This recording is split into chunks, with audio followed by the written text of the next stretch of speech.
Por los siglos tú eres Dios.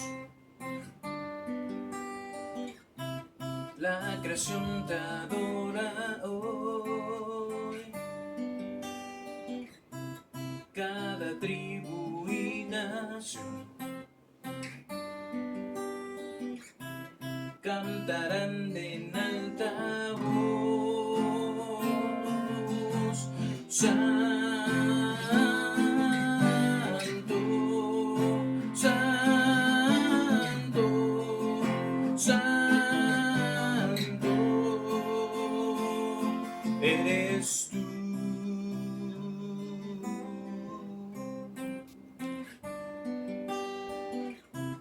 Mano santa soy a ti.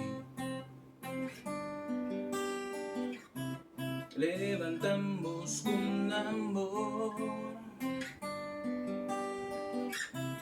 libres para adorar.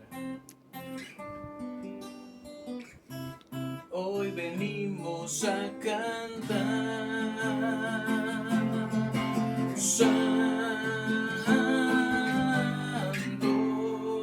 santo, santo,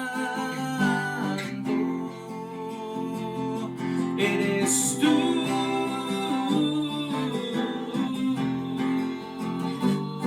Rey eterno, soberano, eres luz, eres tú.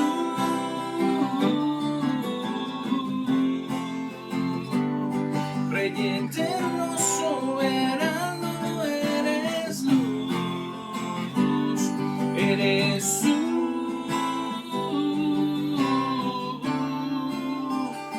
Tú eres santo, tú eres santo,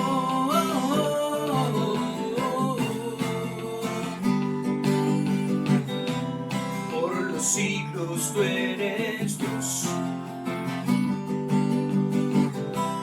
La creación te adora hoy.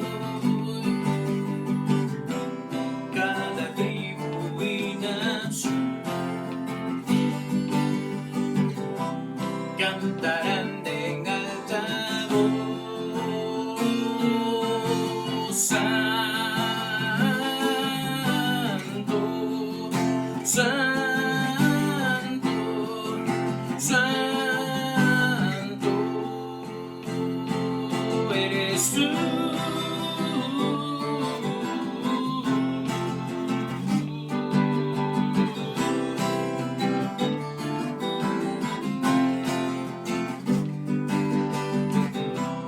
Mano santa soy a ti. Levantamos con amor, libres para adorar. Hoy venimos a cantar. Santo, santo,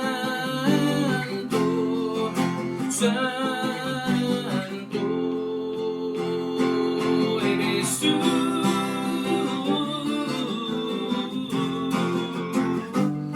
Rey eterno, soberano, eres luz, eres tú.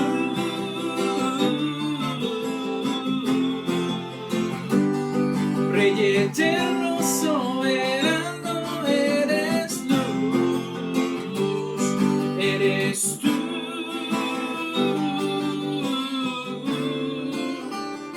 Tú eres santo, tú eres santo, tú eres santo.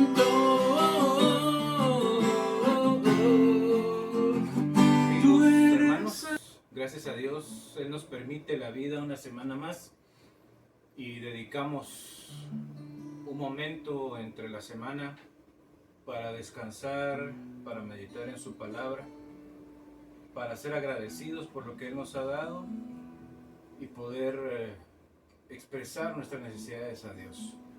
Así es que seamos todos bienvenidos a este tiempo. Todos los hijos de Dios somos convocados para adorarle en espíritu y en verdad.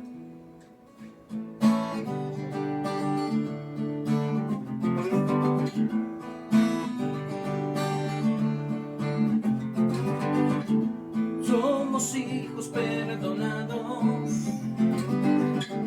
rescatados de la muerte, redimidos, aceptados. Nuestro Dios es el más fuerte. En el mundo tendremos aflicción, mas Cristo al mundo venció. Hay poder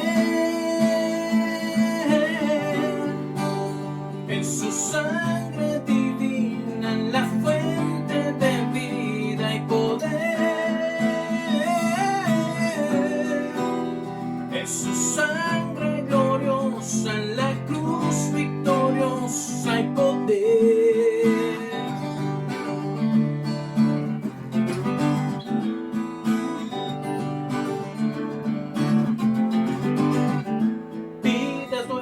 En victoria, hoy caminamos sin derrota, libres somos por su sangre, las cadenas ya están rotas. En el mundo tendremos aflicción, mas Cristo al mundo venció. Hay poder en su sangre divina, en la fuente de vida. Hay poder en su sangre gloriosa, en la cruz victoriosa. Hay poder en su sangre divina, en la fuente de vida. Hay poder en su sangre gloriosa, en la cruz victoriosa. Hay poder.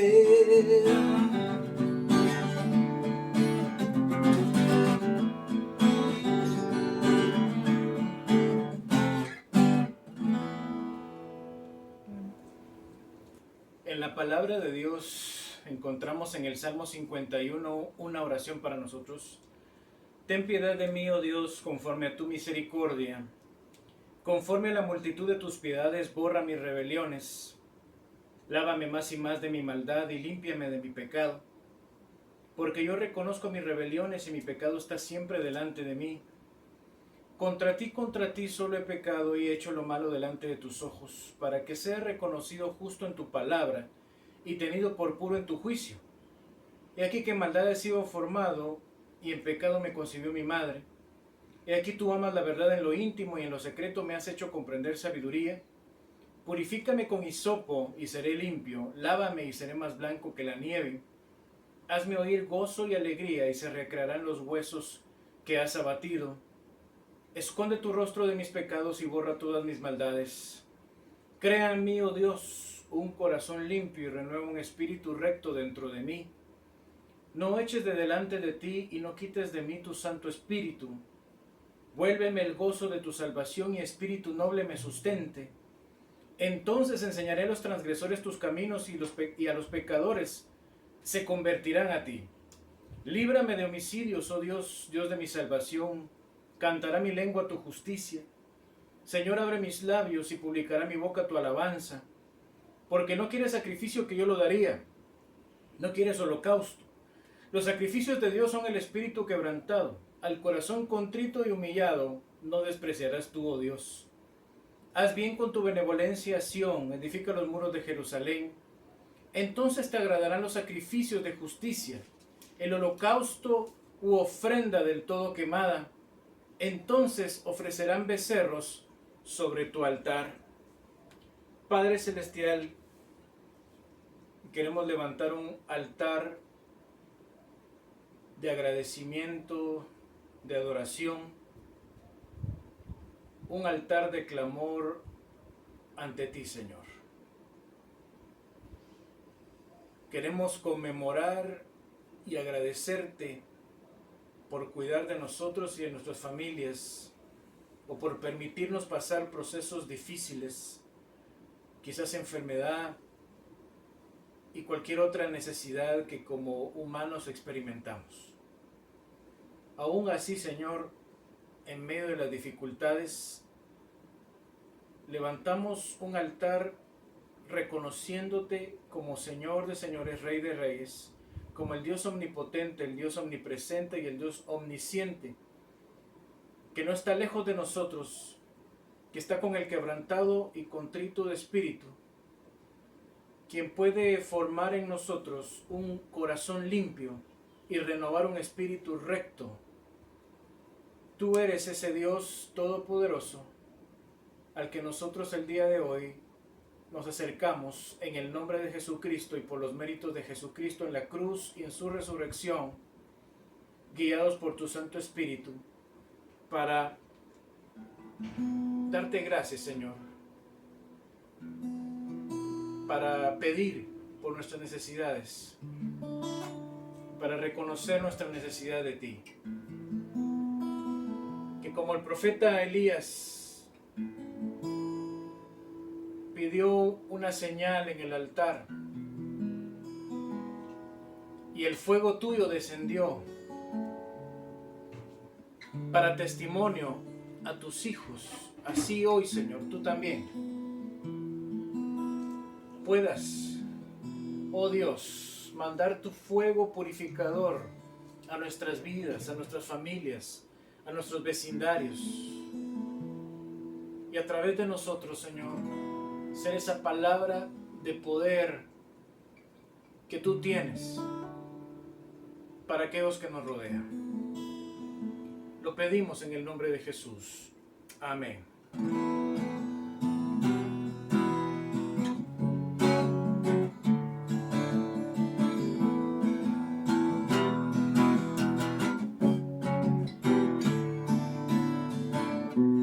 Echen agua en el altar, pongan agua una vez más, verán que nada detendrá jamás,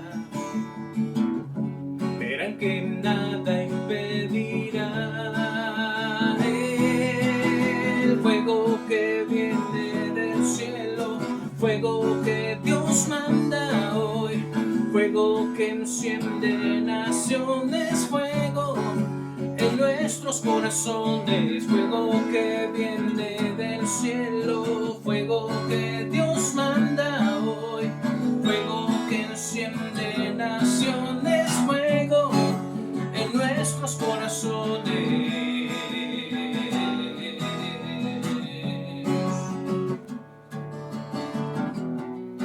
Todo ojo lo verá,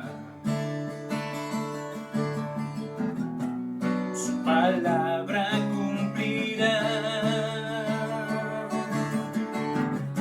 verán que nada detendrá jamás, verán que nada impedirá el fuego que viene del cielo, fuego que Dios manda hoy, fuego que enciende naciones, fuego en nuestros corazones, fuego que viene del cielo, fuego que Dios manda hoy, fuego que enciende naciones, fuego en nuestros corazones. Arde el fuego, arde el fuego, arde el fuego ya.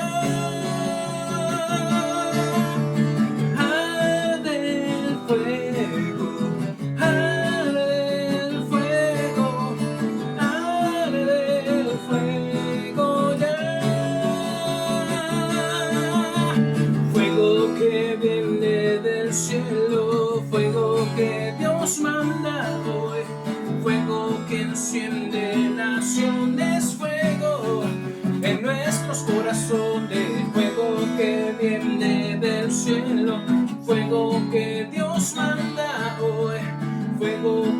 silencio de naciones, fuego en nuestros corazones.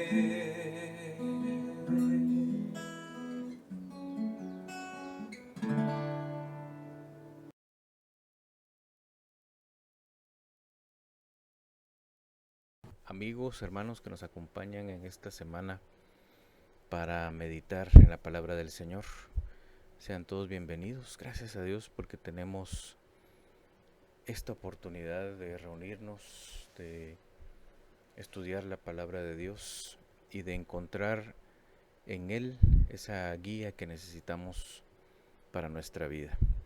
Como lo hacemos cada semana, hacemos una evaluación interna sobre nuestro crecimiento durante esta semana. La pregunta para nosotros es: ¿cómo hemos crecido? ¿Seguimos creciendo en esta nueva vida en Cristo Jesús?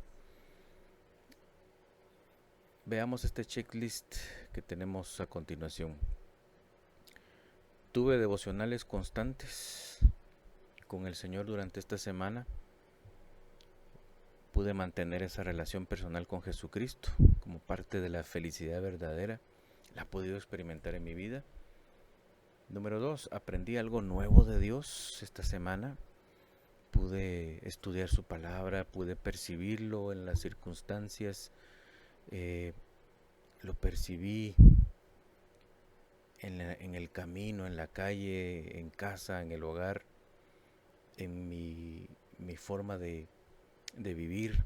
Le he podido percibir, he podido aplicar los principios de la palabra de Dios que he estado comprendiendo y conociendo. Parte de la felicidad verdadera es vivir libre de heridas, complejos y malos hábitos. Se dice fácil, pero es un trabajo arduo, pero hay que empezar a trabajar en esto. Y cuando tú actúas de una forma diferente en casa, con tus amigos, cuando empiezas a honrar y a glorificar a Dios, cuando las heridas del pasado ya no dictan tu presente, cuando puedes vencer esos temores y esos complejos que siempre te han detenido en tu caminar, y cuando empiezas a renunciar a los malos hábitos, ahí está la felicidad verdadera, y podemos decir que el discipulado en tu vida está siendo una realidad, se está volviendo es una vivencia, ¿no? Y no solamente una creencia de la mente. Número 3, he compartido mi fe. Ese es básicamente el evangelismo, el compartir con tus más cercanos los cambios que estás experimentando a bien que Dios está provocando en ti. El compartir con otros de nuestra fe provoca un deseo en aquellos que nos escuchan y nos ven de una forma diferente, a querer ellos también cambiar. Imaginémonos cómo sería un mundo donde todos empezáramos a actuar de forma correcta, de forma honesta, de forma transparente. Por eso vamos a la cuarta pregunta. ¿Fortalecí mi amistad con Dios y con otros a través de la comunión? He elegido mejor a mis amistades. He podido hablar de temas comunes con otros creyentes y fortalecer mi comunión. Y número 5, hice actos de servicio a otros. He podido manifestar en medio de las propias necesidades que yo tengo una actitud de apoyo, de solidaridad, como se dice en estos tiempos, hacia los demás. Un servicio sin esperar algo a cambio.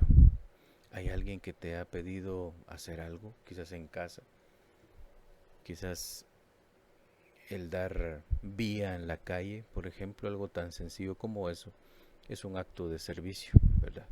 Y estas tres, compartir mi fe, fortalecer mi amistad y hacer actos de servicio, tiene que ver con mantener relaciones honestas y transparentes con los demás. Básicamente lo que tratamos de evaluar en nuestras vidas con nuestro crecimiento vertical y horizontal es darnos cuenta que seguimos avanzando hacia una felicidad verdadera. Mantener una relación personal con Jesucristo, vivir libre de heridas, complejos y malos hábitos, y mantener relaciones honestas y transparentes con los demás. Esto es la verdadera felicidad. Entre nuestro discipulado podemos incluir las lecturas que realizamos durante la semana de los temas bíblicos que compartimos en cada meditación por esta vía. Recuerden que estudiamos algunos aspectos de las personas históricas de las cuales tenemos mucho que aprender. En nuestras meditaciones de estos fines de semana solo vemos algunos aspectos, pero es muy enriquecedor leer y meditar en todos los relatos que nos aporta la Biblia. En esta oportunidad, en este domingo o este fin de semana,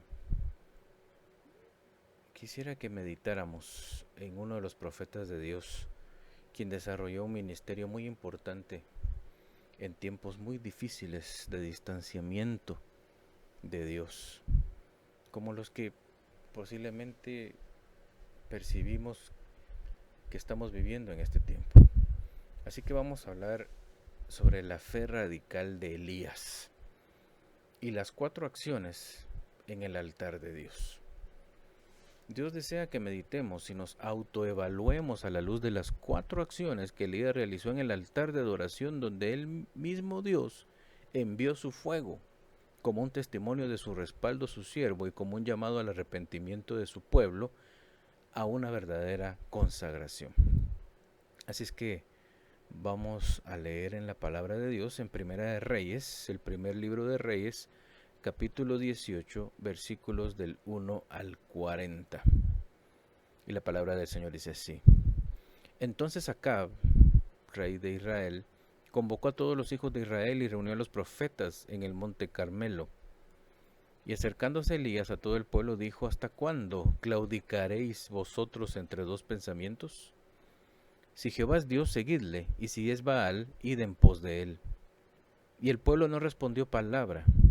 Y Elías volvió a decir al pueblo: solo yo he quedado profeta de Jehová, mas de los profetas de Baal hay 450 hombres.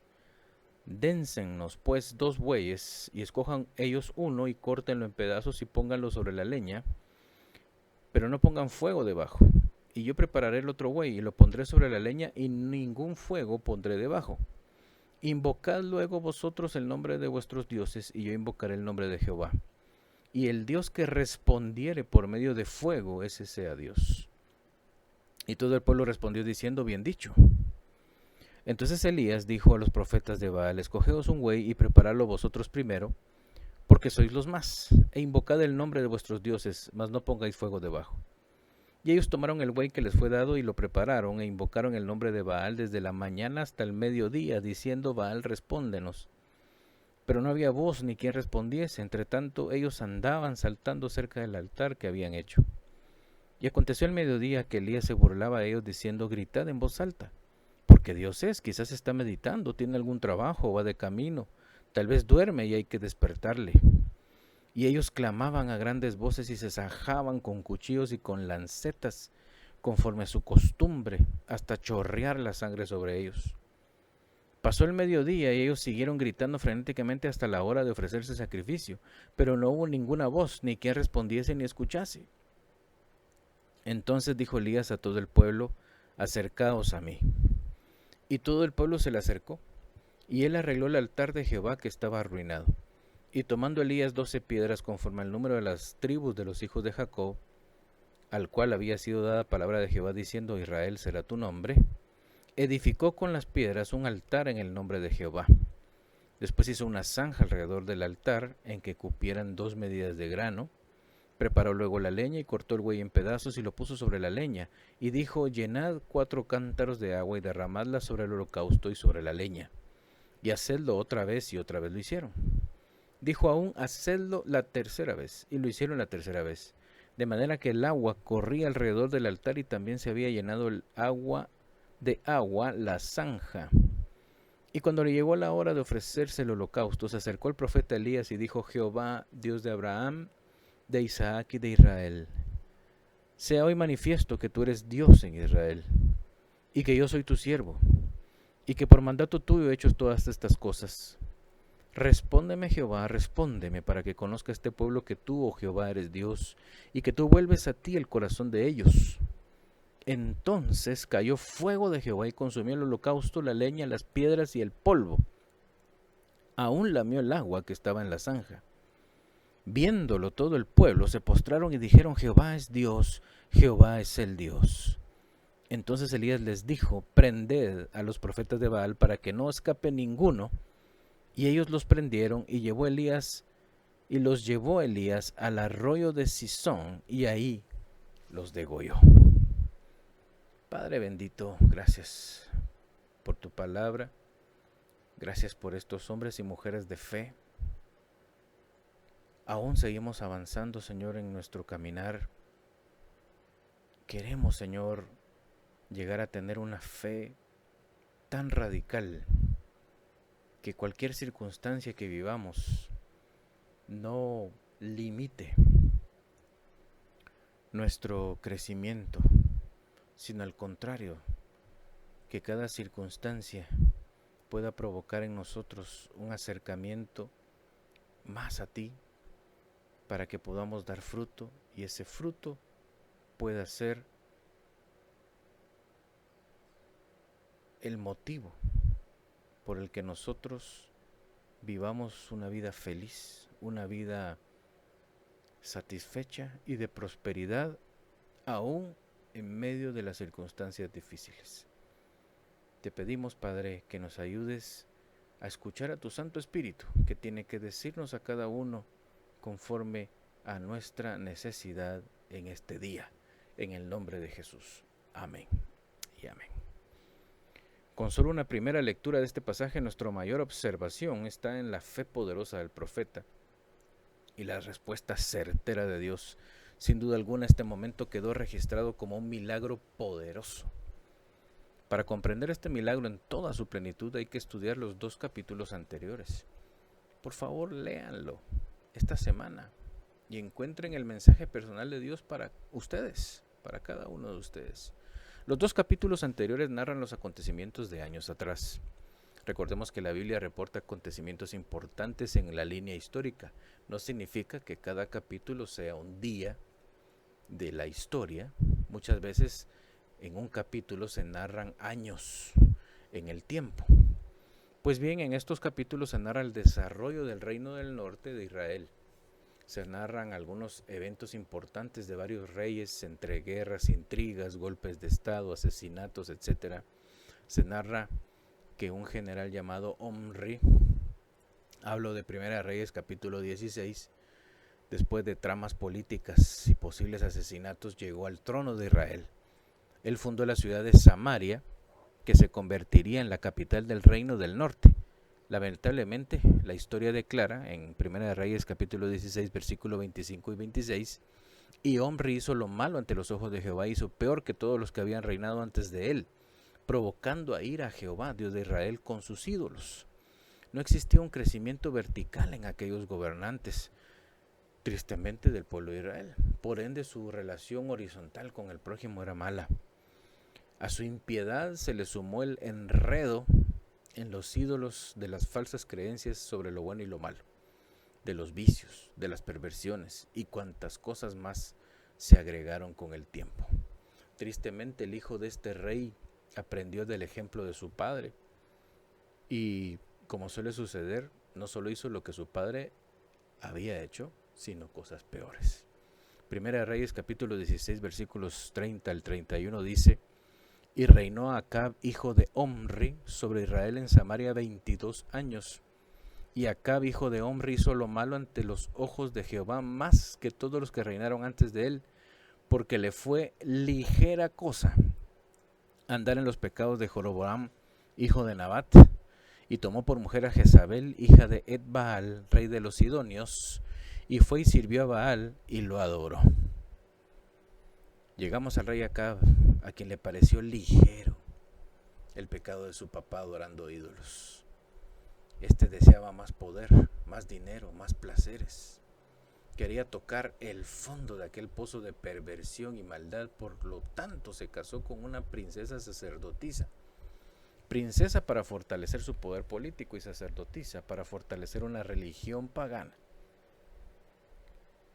en el pueblo.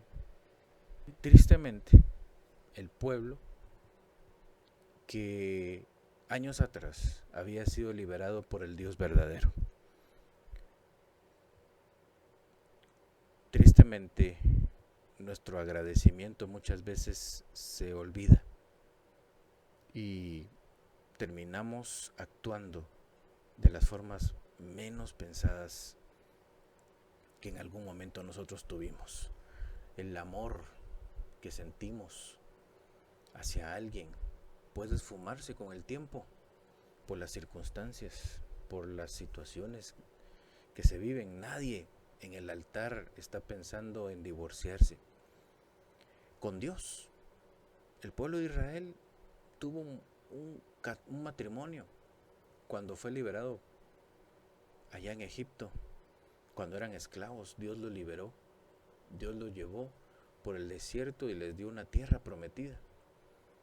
Fue hasta que ellos ya estaban instalados y todo estaba muy próspero en sus vidas que se olvidaron de Dios y se divorciaron de Él y se casaron con otros dioses, con otras creencias. Le hicieron más caso a las perversiones, a la maldad y a la oscuridad que al Dios que es luz. Y bueno, este rey manifiesta lo que el pueblo de Israel en sus muchos años había construido.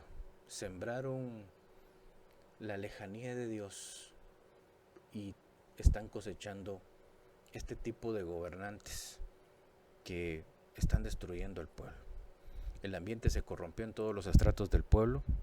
Este tipo de religión a Baal era enfocado a invocar la productividad de los cultivos y del ganado, centro de la economía y la riqueza del pueblo. La fertilidad era invocada en aquellas reuniones idólatras paganas a través de relaciones sexuales, para invitar a que los dioses también tuvieran relaciones sexuales y por medio de la relación sexual provocaran el embarazo de la tierra, que en este caso sería la fertilidad de la tierra, que pudiese llover y los cultivos pudiesen nacer de la tierra. Esa era, diríamos, la base del enfoque de este tipo de religión. Tristemente, sus cultos entonces eran cultos sexuales, de perversión sexual, que provocó el alejamiento del pueblo de Israel de su Dios. Y la sexualidad les atrajo, y con ella, si ustedes siguen leyendo la palabra de Dios, se darán cuenta que terminaron reyes dedicando sus hijos a los dioses, o sea, hubo sacrificios humanos.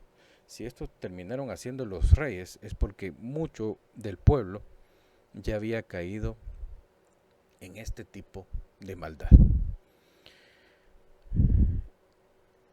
Esta mujer que se menciona, con la cual se casó Acab, es un tema de estudio aparte. Jezabel se encargó no solo de cimentar la religión pagana, sino tomó las riendas del gobierno, dejando a su esposo como una fachada de un gobierno dirigido por ella.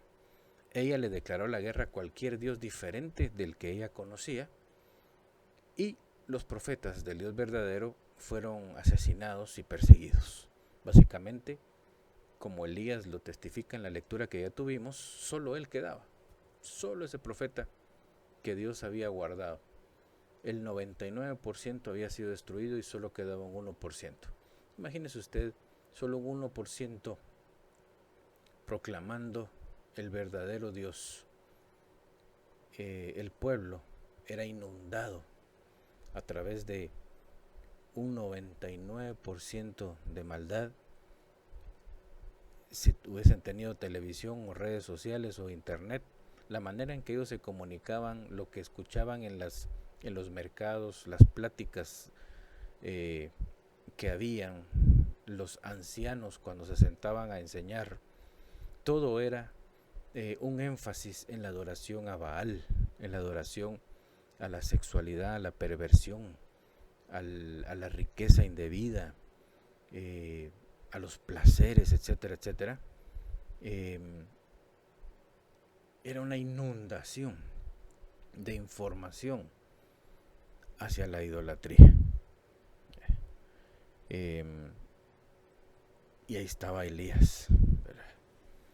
Quizás nosotros en algún momento nos sentimos solos en nuestro amor a Dios y nuestras creencias.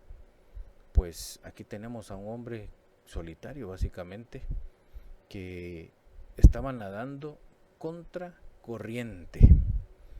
Y esta palabra es sumamente interesante, nadar en contra de la corriente. Es difícil. Nadar en contra de la corriente es fatiga, es una lucha mental, provoca muchas veces desconsuelo. Dios llamaba a Elías ese remanente, ¿verdad? Ese restante, ese 1% que no se estaba doblando sus rodillas, ni sus corazones, ni su mente ante la maldad. ¿Cómo fue posible que un profeta de Dios se enfrentara contra 450 profetas de Baal, con todo un pueblo confundido, y haya ganado esa batalla? Cuando tienes tiempo nadando contra la corriente, agarras fuerza y temple para pararte firme en tus convicciones y defender el estilo de vida que sabes que es correcto. Y ahí estaba Elías, quizás con mucha preocupación, temores, pero porque ya había nadado contra corriente durante muchos años, se sentía con temple y con firmeza para defender sus creencias. Y a la larga no tenía nada que perder y mucho que ganar. Elías caminó al enfrentamiento con los profetas de Baal con la templanza de alguien que ha superado la crítica y la presión de la sociedad y con la seguridad del respaldo de Dios. Respaldo de Dios, que ese mismo Dios es el que no había podido, en los ojos humanos, defender a los demás profetas. Imagínense el tipo de batalla que Elías tenía en su mente, como la que tenemos nosotros, donde pareciera que lo que hablamos de Dios no se ve en la sociedad en la que vivimos, no se ve reflejado en nuestra propia vida, pero aún así, sabiendo que es una creencia verdadera y que no hablamos de un Dios inventado, sino del Padre Todopoderoso que nos ha creado, si eso es lo que creemos, caminemos con firmeza como lo hizo Elías, aunque seamos los únicos que estemos caminando en el camino, la verdad y la vida que es Jesucristo nuestro Señor y Salvador. Increíblemente todo el pueblo se reunió en aquella asamblea. ¿Sabe por qué?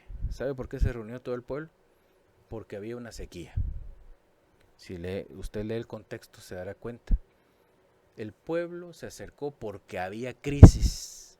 La crisis económica, la crisis de salud, todo lo que provoca la crisis hace que la gente entonces se acerque y trate de escuchar lo que Dios quiere decir.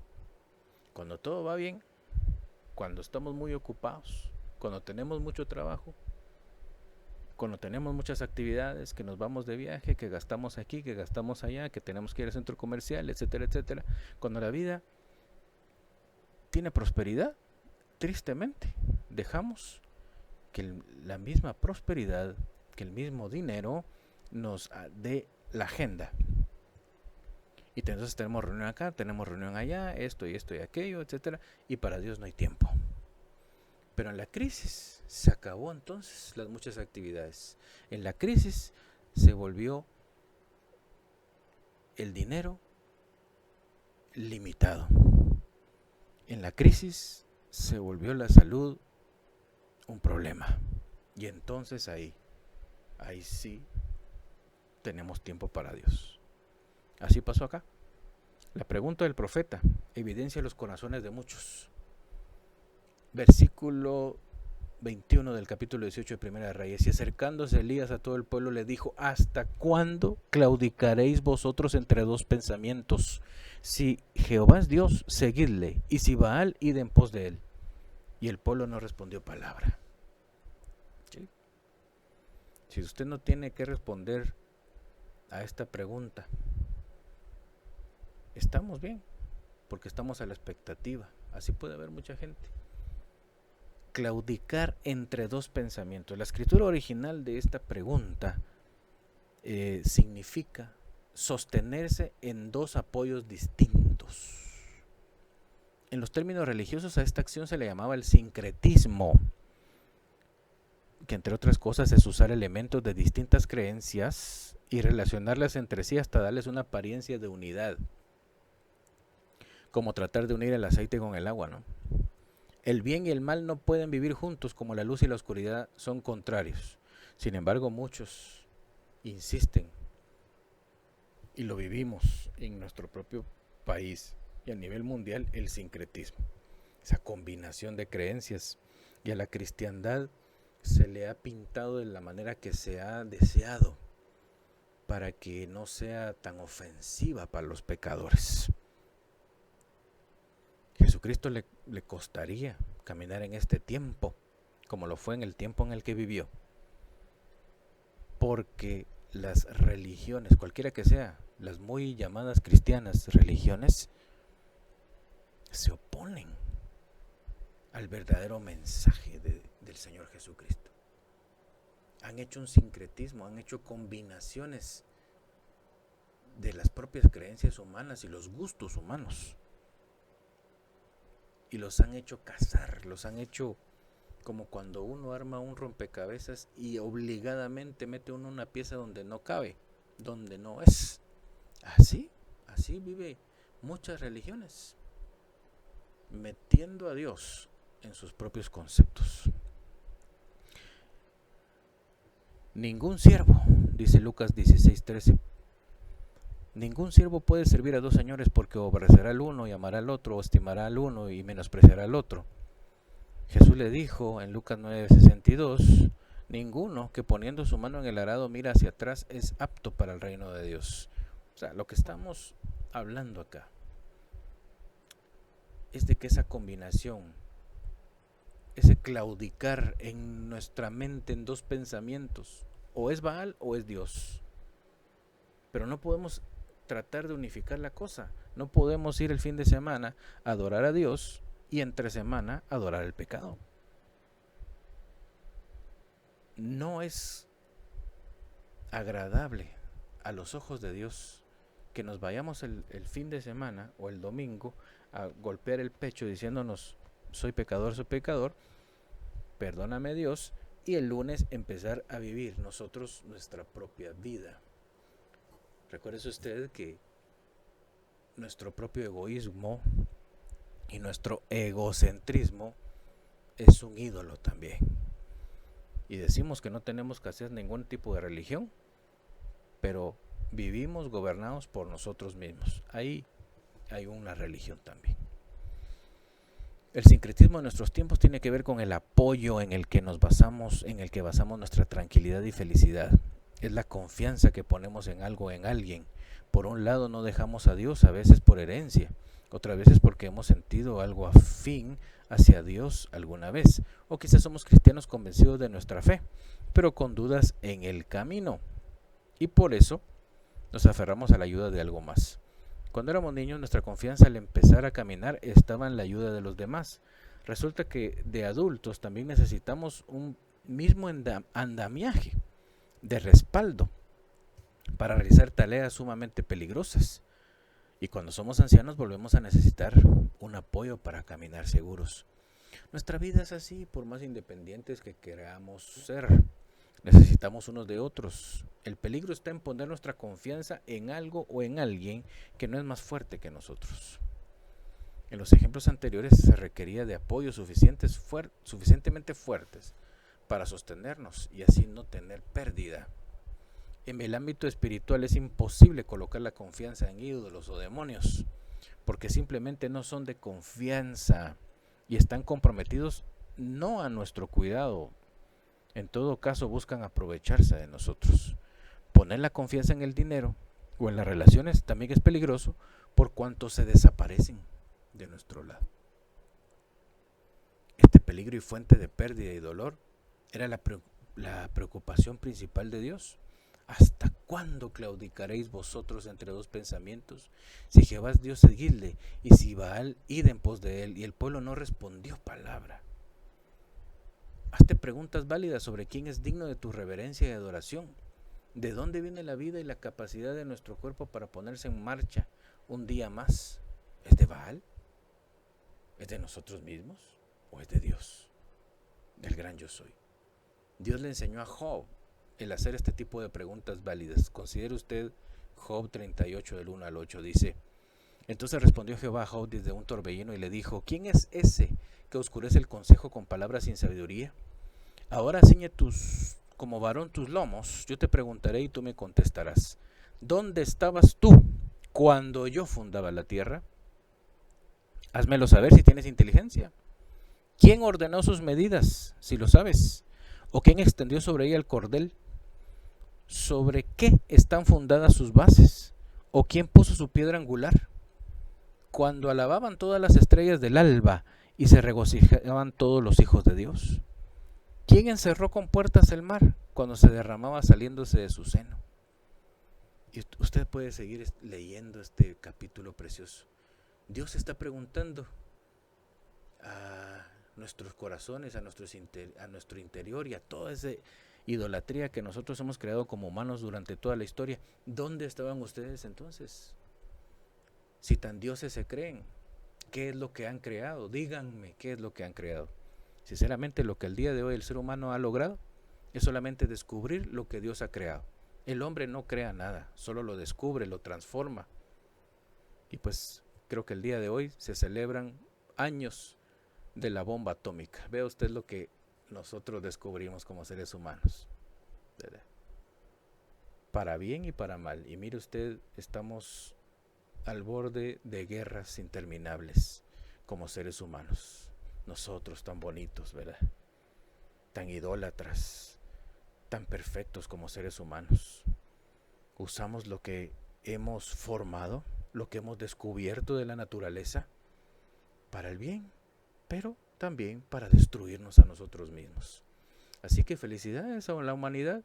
Hoy se celebra un año más de la creación de la bomba atómica y la destrucción de Hiroshima. Imagínese usted.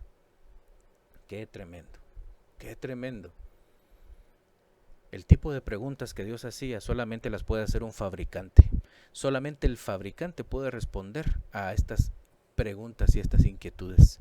Esta era la confusión del pueblo de Dios hace muchos años atrás y que parece que sigue siendo aún para nosotros en este tiempo, ¿no? Una vez más me pregunto, ¿de dónde estás apoyando tu confianza en este día? ¿Está claudicando tu mente? ¿Cuál es tu confianza? ¿De dónde proviene tu confianza? ¿En qué estás sosteniendo tu confianza? ¿De qué te estás tomando para confiar en que esta crisis la vas a poder solventar? ¿De que esta crisis la vas a superar? ¿De que vas a volver a tener provisión? ¿En qué confías? ¿En tus propias fuerzas? ¿En que tú mismo generas vida cuando estás dormido? Y tú haces que tu corazón siga latiendo, que tú haces que tu cuerpo siga funcionando, que tú haces que tu mente siga funcionando, y al otro día tú te levantas porque tú mismo te has desarrollado y tienes la capacidad de levantarte de ese sueño. ¿O es Dios, el todo misericordioso, que nos da la vida un día más? Si Jehová es Dios, seguidle. Toma tiempo para conocerle, amarle y obedecerle. Toma atención a esto. Nadie obedece a quien no ama y nadie ama a quien no conoce. Necesitamos necesitamos conocer a Dios para aprender a amarle y entonces obedecerle. Ningún niño que no conoce a su padre desde pequeña edad, escuchando la voz de su padre desde el mismo vientre, cuando recibe el amor del padre y de la madre, entonces él aprende a amarle también.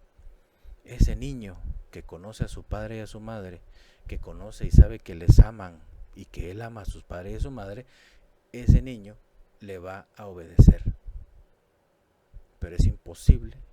Si usted va a la calle y le dice a un niño que tiene que hacer algo, es muy probable que el niño se le quede viendo porque no le ama, porque no le conoce. Así es con Dios, ¿no? ¿Cierto? Es un desafío obedecer a Dios. ¿Sabe por qué? Porque no le amamos. ¿Y sabe por qué? Porque no le conocemos. Hay que conocer a Dios para amar a Dios, para obedecerle. Meditemos en las 4 acciones en el altar de Dios. Lo que hizo Elías y que nosotros podemos ejercitar en este tiempo, creo yo que va a dar muy buenos resultados. Así es que probemos el hacerlo. Número 1. Primera Reyes 18:30 dice: entonces Elías le dijo a todo el pueblo: acercaos a mí. Poner atención. Había que quitar la atención del show de los profetas paganos de Baal, pues se les agotó el tiempo. En la lectura que hemos realizado de Primera Reyes capítulo 18, vemos la adoración de los sacerdotes de Baal. Era una adoración donde se laceraban y se sangraban. Eran un rito grotesco, básicamente, ¿no? Quizás incluso habían relaciones sexuales. Pues se trataba de activar a un Dios que durante horas, desde la mañana hasta la tarde, se esperó para evidenciar que un ídolo creado por el mismo ser humano, por la perversión humana, un ídolo que si tiene poder, es un poder satánico, es un poder de los demonios, donde Dios está presente, el diablo no tiene absolutamente nada que hacer. Y por eso es que Baal nunca respondió, porque ese era un tiempo en el que Dios iba a glorificar, y Dios no comparte su gloria, mucho menos con espíritus inmundos. Así es que el primer paso es poner atención a Dios, dejar de despabilarnos o dejar de alejar nuestra atención en otras cosas, en preocupaciones, en la serie o en la televisión, en no sé cuántas cosas nos pueden quitar la atención. Nosotros somos muy condescendientes con el tiempo de los malos, ¿verdad? Los dejamos redundar en sus engaños, seguimos viendo los espectáculos sin contenido. Sus luces, imágenes y perversiones nos hipnotizan. ¿Acaso no has visto a un niño o un joven frente a un televisor como si estuviera hipnotizado? Pues sí, lo está. ¿Lo han notado ustedes? Cuando alguien está ido, viendo algo, está como hipnotizado. Y aunque son palabras que parecieran muy antiguas, que ya no son modernas, la verdad es que la hipnosis sigue siendo una realidad en nuestros tiempos y se ha desarrollado tecnológicamente. Queremos que Dios nos confirme algo, pongamos atención. ¿Qué haces cuando oras? Pides y pides. ¿Qué tal si callas y pones atención? ¿Has escuchado a Dios? Calla y medita en Él y te sorprenderás. ¿Sí? ¿Por qué no dedicamos tiempos para meditar? La meditación que viene de otras religiones, lo que trata es de acercarnos a algún tipo de voces oscuras y peligrosas que rondan el universo. Cuidado con eso. Nosotros queremos meditar en la palabra de Dios y cerrar nuestros ojos y pensar en lo que hemos vivido el día de hoy, en lo agradecidos que deberíamos de estar, en lo que quizás no percibimos, pero fueron peligros de los cuales Dios nos libró. Y la palabra que a lo mejor los cristianos no decimos mucho en este tiempo y en nuestras oraciones es: Señor, ¿qué tienes que decir? Y callarnos.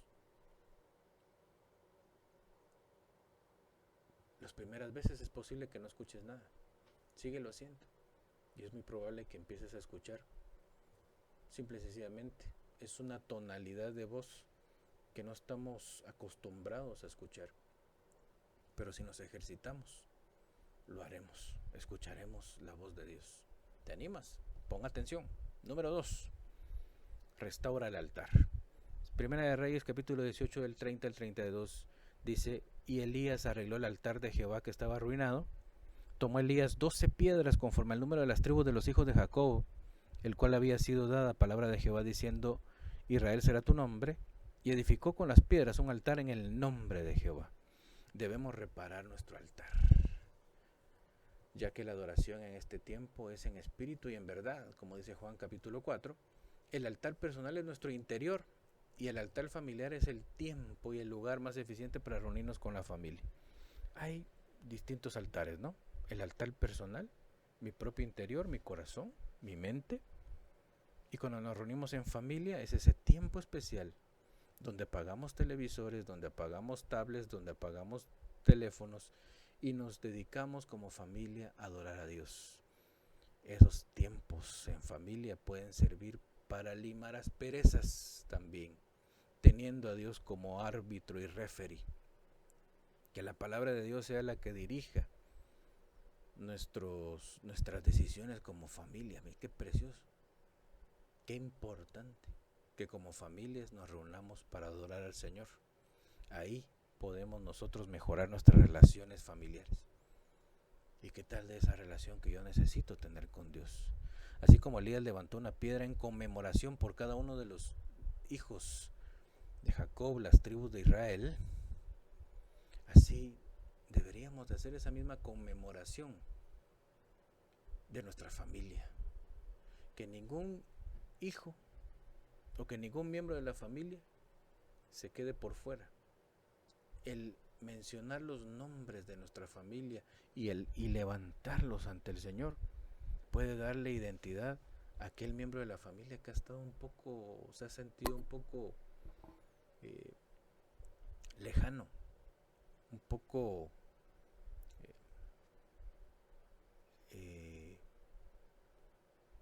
rechazado, ¿no es cierto? Restaurar el altar es fortalecer nuestra identidad como parte de nuestro arrepentimiento y regreso a Dios nuestro Padre.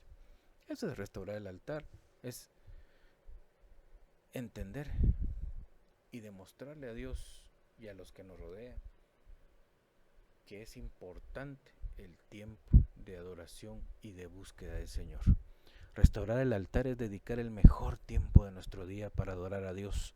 Cuando vivimos una religión, le damos a Dios el sobrante. Cuando vivimos una relación con Dios, le damos lo mejor, lo primero. Consideremos esto: el primer día de la semana se llama domingo, el nombre en latín de el día del Señor, Dominus, el día del Señor. Así que aquel que busca conocer a Dios para amarle más, como lo hemos dicho, nadie puede obedecer a Dios si no le ama, y nadie le puede amar si no le conoce. El que ama a Dios le da el primer día de la semana, le da la primera hora del día en adoración, en reconocimiento, en meditación, y le da el primer cheque de su sueldo. Lo primero en la Biblia se llama primicia. ¿Es Dios lo primero en tu vida?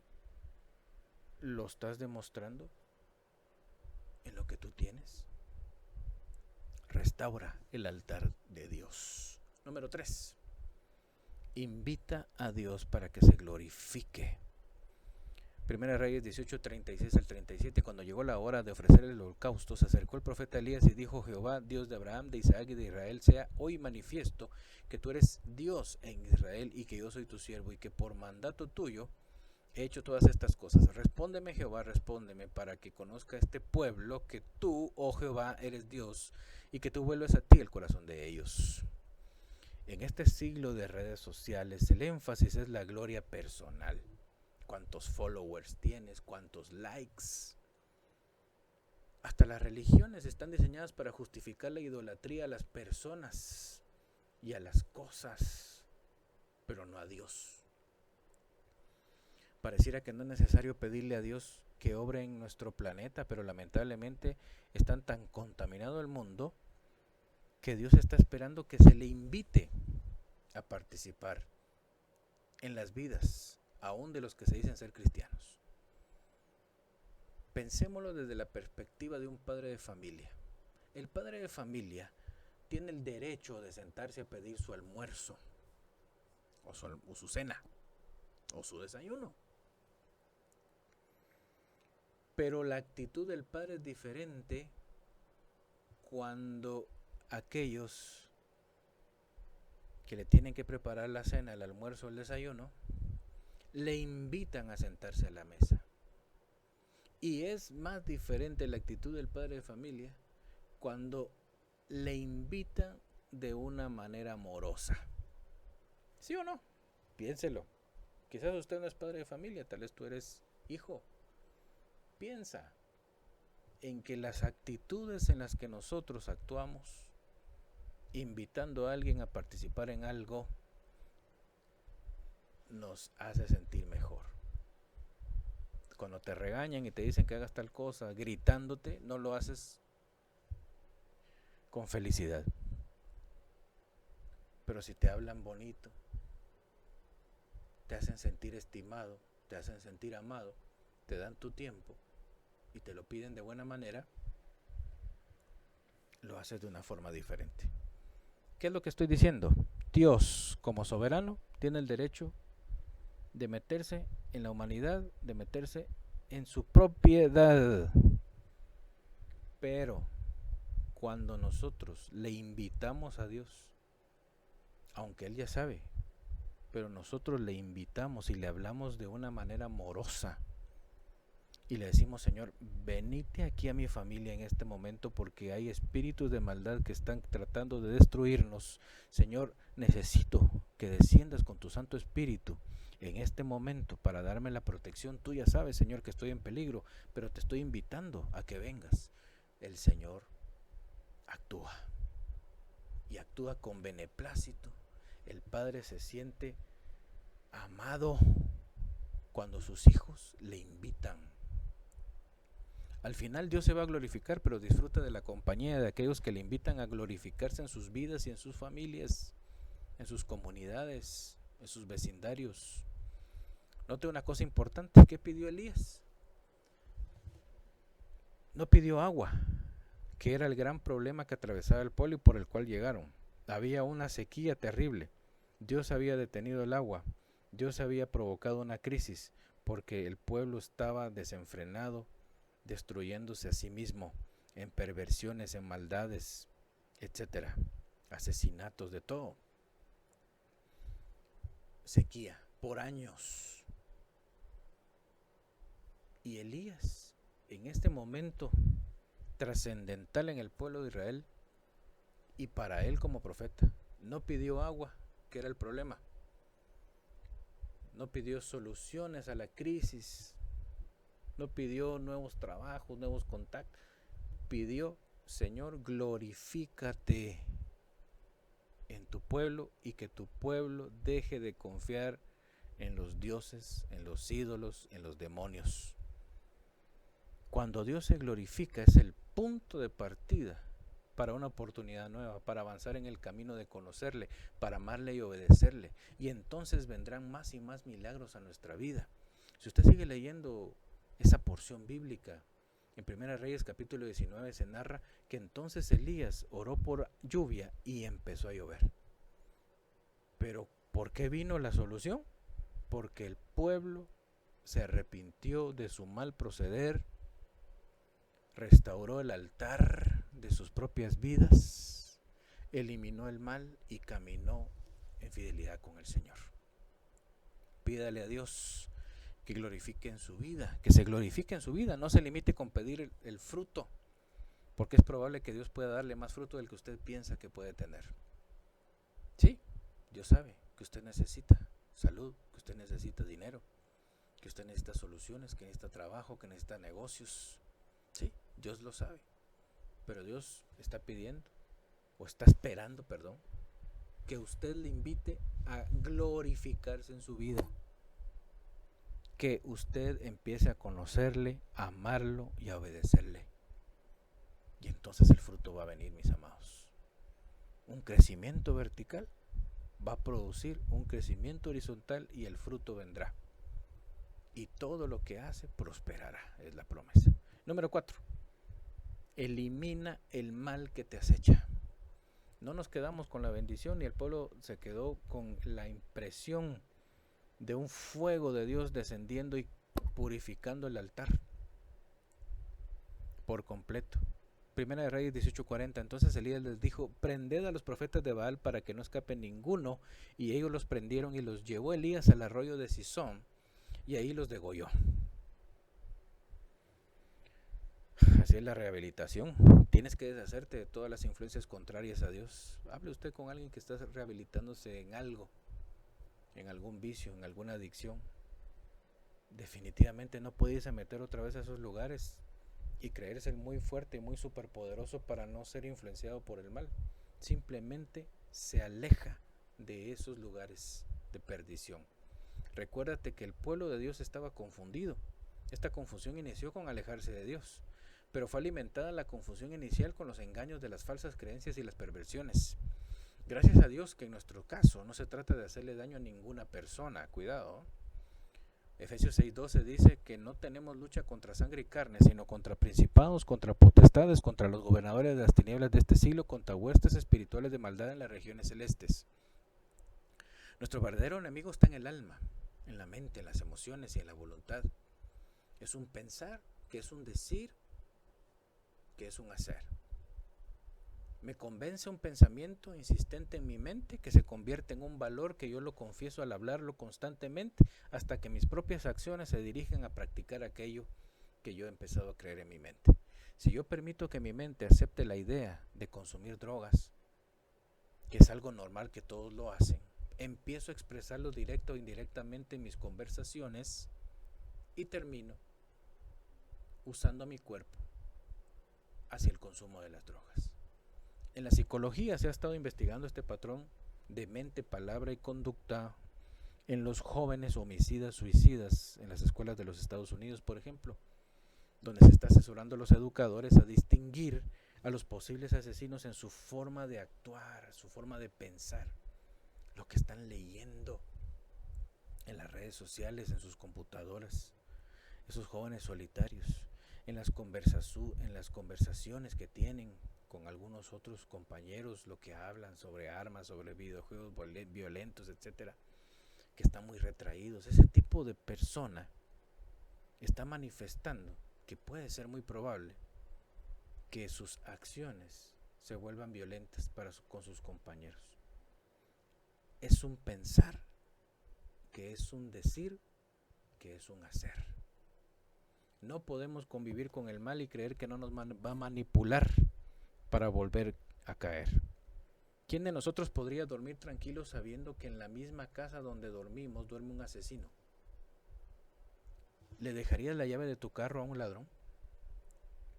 ¿Le dejarías el cuidado de tus hijos a alguien o de alguien amado a un delincuente? Dejemos de justificar nuestros pecados y reconozcamos que son peligrosos. Debemos destruir toda influencia del mal en nuestra vida. Esa lista de música, una revista, un sitio web, un número telefónico, una amistad, una aventura, un grupo, una religión, cosas que parecieran al principio no ser peligrosas, pero que están influenciando mal nuestras vidas. Mis amados, nosotros no podemos concluir el proceso de adoración en el altar de Dios si no destruimos, si no eliminamos el mal que nos acecha. ¿Cuál es el Baal que te ha provocado la sequía en tu vida? Hasta el punto de perder todo lo que verdaderamente vale la pena. Si identificas una influencia del mal, deséchala de inmediato antes de que se esconda y se reproduzca. Consideremos a las cucarachas. Son bichos indeseables que empiezan muy pequeños pero que tienen la capacidad de multiplicarse y de crecer muy rápidamente. Viven escondidos, salen en la oscuridad para esparcir sus enfermedades, crecen en lugares sucios y visitan los lugares limpios para contaminarlos. Así son los pecaditos que tanto defendemos. Tarde o temprano se multiplican, crecen y contaminan las áreas limpias de nuestra vida, de nuestra mente, de nuestras emociones, de nuestras acciones. ¿Has escuchado esa frase, una manzana podrida pudre a las demás? Sí, porque es una manzana que está junto con las demás. Tú puedes tener 10 acciones buenas, pero las 2 malas que estás haciendo, o la mala que haces, esa, si no la sacas del canasto de tu vida, si no sacas ese mal hábito, si no sacas esa idea errónea, va a podrir lo demás. De balde tienes 10 cosas buenas, si hay una sola que está pudriendo a las demás, porque una cosa podrida pudre lo demás. Así es. Necesitamos sacar de nuestras vidas. Amados, amado, si tú eres un cristiano deseoso de ver milagros, o eres una persona que estás decidiendo conocer a Dios para poderle amar, para poderle obedecer, si deseamos que el fuego de Dios descienda, porque todos quisiéramos eso, ¿no? Que el fuego de Dios descendiera sobre nuestras vidas y arreglara todo lo torcido y todas las necesidades que tenemos. Es imprescindible poner atención meditando en Dios con tiempos productivos. Restaurar el altar de tu corazón con una identidad como pueblo de Dios. Invitar a Dios para que se glorifique en ti. Eliminando el mal que te acecha. Nosotros podemos seguir escribiendo la historia de la cristiandad con milagros poderosos de Dios en este tiempo. La fe se construye precisamente en tiempos de crisis como las que vivimos. ¿Cómo vas a terminar tú esta crisis de la pandemia COVID-19? Porque terminará en algún momento. ¿Cómo vas a salir de esta crisis? Con una fe más grande en el Señor, en Dios, conociendo a Dios, amándolo, obedeciéndole. ¿Serás tú el siguiente profeta de Dios que testificará del poder y la gloria de Dios en tu sociedad? El mundo necesita ver y nosotros somos la ventana. ¿Sí? De balde es que Dios tenga un portento a nivel personal cuando tiene a su iglesia para que manifieste las obras de Dios. Y esta crisis puede ser una buena oportunidad para que nosotros empecemos a ver a Dios obrar y nuestra fe crezca. Creo yo que un gran porcentaje de cristianos les llegó esta pandemia con una vida muy light, una cristiandad muy superflua, muy en la superficie, cuando hay toda una vida que necesitamos profundizar. Ya no hay tiempo para desperdiciar, mis amados. Necesitamos profundizar en el conocimiento de Dios para amarle y para obedecerle. Restauremos el altar de nuestras vidas. Pidámosle a Dios no lo que necesitamos, y Él sabe. Pidámosle que Él se glorifique en nosotros.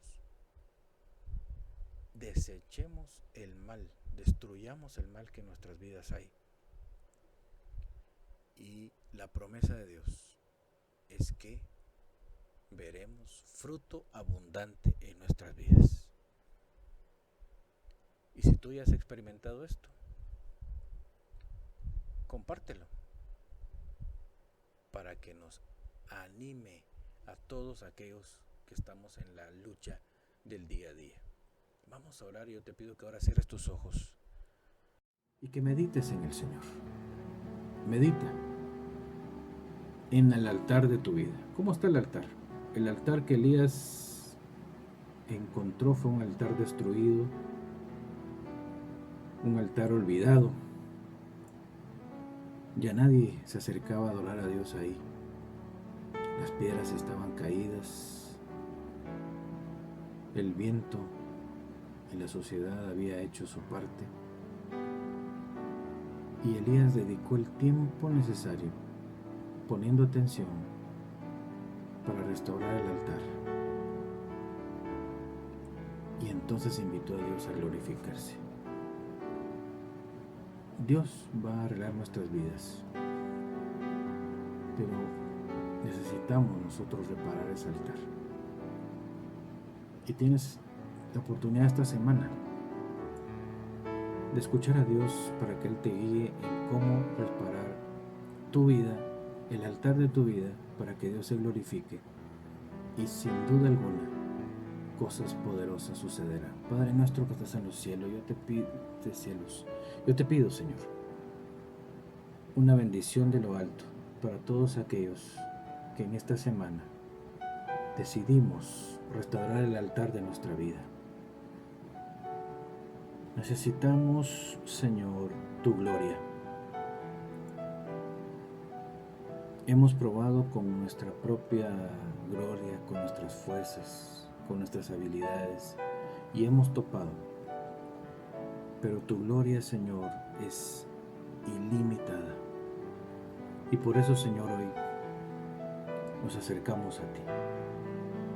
Nos acercamos reconociéndote como Rey de Reyes, Señor de Señores, como el Dios verdadero.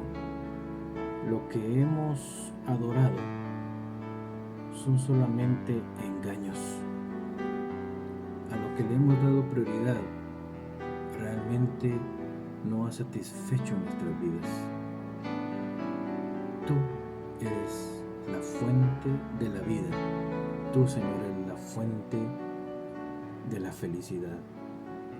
Tú, Padre Celestial, eres el Todopoderoso, el fabricante, el que nos ha diseñado y que sabes cómo podemos ser nosotros completamente felices. Por eso, Señor, nos acercamos a ti, te honramos y te glorificamos. En este tiempo de crisis, como el tiempo en el que Elías vivió, quizás nos sentimos como cristianos solitarios en un mundo apartado de ti. Pero en el nombre de Jesús, Señor, aún así caminamos fortalecidos y de pie, firmes, constantes en la meta que nos has puesto. En la meta, Señor, de sobrevivir a esta crisis, glorificándote y agradándote en todo. Y queremos pedir, Señor, glorifícate en este tiempo. Muéstrate como el poderoso que eres y que quieres demostrar tu gloria en este tiempo.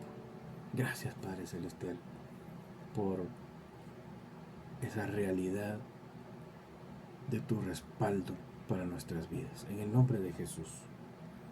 Amén y amén. Amigos, siempre les recordamos que estamos dispuestos para leer sus testimonios, sus oraciones en www.somosrenuevo.org. Que Dios les bendiga esta semana, éxitos en todo lo que emprendan. Confiemos en que Dios quiere glorificarse en nuestras vidas, permitámosle hacerlo, invitémoslo a hacerlo y estemos a la expectativa de lo que Dios hará y de los milagros que Él hará en nosotros. Que Dios nos acompañe.